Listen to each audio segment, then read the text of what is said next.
Welcome back to the Think Strong Bible Study. Today, we are diving into one of the most foundational stories in the entire Bible, the story of Adam and Eve. And look, this is more than just a story we all kind of know.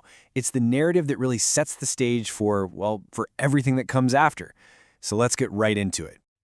All right, to help us walk through this incredible story, we're going to be using this diagram as our roadmap. It lays out the whole journey for us, from that perfect beginning in the garden to the tragic choice, and then what happens with their kids. So let's start at the very beginning.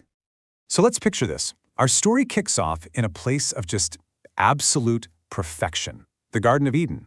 And this wasn't just, a pretty park. It was a world with no flaws, no struggle. And most importantly, it was a place defined by a direct, unbroken relationship with God Himself. And right in the middle of all this perfection, we have the first human. The book of Genesis tells us he wasn't born in the usual way. God actually formed him from the dust of the ground and then breathed life right into him. I mean, that sets up a pretty unique and personal connection right from the get-go. And his name is Adam. From this one man, the entire story of humanity is about to unfold. But even in this perfect place, the Bible tells us something was still missing. In God's own words, it was not good for the man to be alone. And so a partner was created for him. And this wasn't just some afterthought, It was the fulfillment of a deep need. A companion who was designed to be his equal, a true counterpart. And her name is Eve. The way she was created is just so packed with meaning. She isn't made from the dust like Adam, but from his own side, from his rib.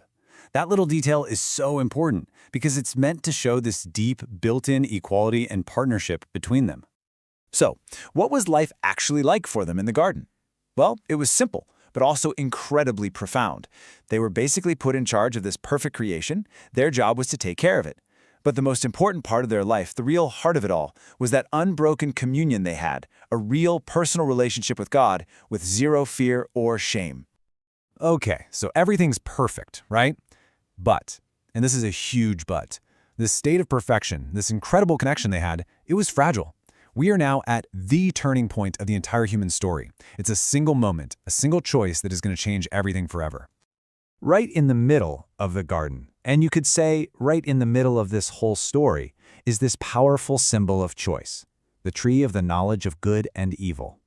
Adam and Eve were given total freedom over everything in the garden, with just one rule, one clear command from God they had to follow. So how did it all go wrong? Well, the path to what we call the fall happens in a few clear steps. It all starts with a clever deception, a lie from the serpent. That lie leads them to knowingly disobey God. They make a conscious choice to break that one rule. And the act itself? So simple. They eat the fruit. But the consequence? It was catastrophic. And the fallout from this one choice? Wow, it was immediate and it was absolutely massive. The world and humanity's place in it was changed in a single moment. This is really the heart of the problem. That amazing direct connection they had with God, it's broken. And that break introduces things that just didn't exist in their world before, like sin, which really just means being separated from God. And right along with that comes shame and fear for the very first time. I mean, just look at the difference here. The before and after is just night and day. The perfect place of Eden gets replaced by a world of pain and hard work. That perfect communion with God is shattered. It is a total reversal of everything they'd ever known. And this new reality isn't just implied, it's spelled out for them. Life is just not going to be easy anymore. Now survival is tied to pain and struggle and hard labor. And then, as the final consequence, they're exiled from the garden. They're cast out into this new, much harsher world. So, they're outside the garden now, but believe me, the story doesn't end there. The ripple effects of that one choice are just getting started, and they tragically begin to shape the lives of the next generation. So Adam and Eve, they have their first kids. Cain, who's a farmer, and Abel, a shepherd. But that sin that snuck into the world, it now shows up in the worst way imaginable right inside their own family.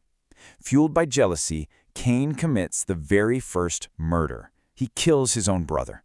It's just this brutal picture of how the fall has corrupted everything.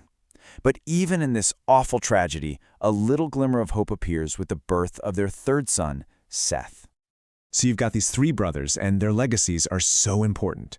Cain's story is marked by violence. Abel's story tragically ends. But Seth's line represents a new beginning, a reason for hope. And this is so critical, because it's through Seth's family line that the Bible traces its way all the way to Jesus Christ. Okay, here's a really interesting detail from the text. You see this number, 930? So what's that all about?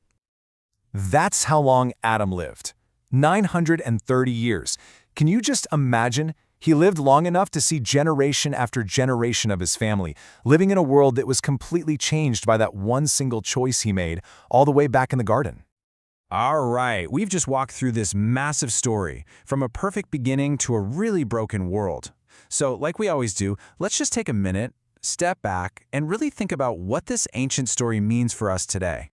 When you really boil it all down, this whole story is about choice and consequence. It shows how one single act can send out echoes for generations, turning a perfect world into one full of struggle, but also showing that even in all that brokenness, God still provides a path forward, a path of hope. So as we wrap up today, here's our first question for you to think on. After hearing this whole story, the perfection, the choice, the tragic consequences, that little glimmer of hope, what's the one thing that really stands out to you? And finally, the big one. How can you take this story and actually apply it? When you think about the themes here, obedience, temptation, consequences, and God's plan for redemption, what does that look like in your life right now?